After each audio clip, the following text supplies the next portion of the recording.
DepEd announces dates and theme for 2023 Brigada Eskwela.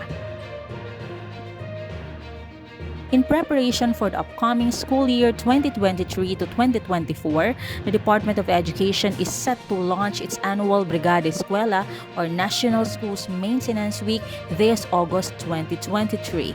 The event promotes shared governance and community involvement in enhancing public elementary and secondary schools nationwide.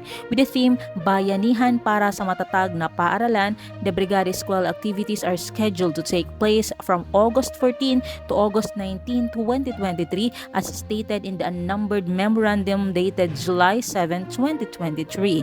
The theme underscores the significance of collective effort in building strong and resilient educational institutions.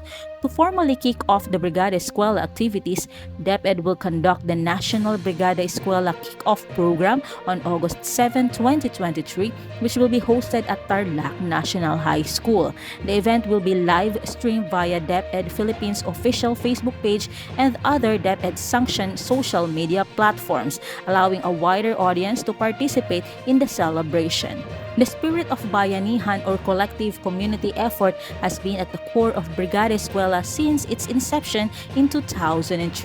The initiative seeks to harness local resources and support to further the cause of education and create a conducive learning environment for Filipino students. Individuals and organizations interested in participating in Brigada Eskwela can directly contact the schools they wish to volunteer for specific details on how they can extend their help and support.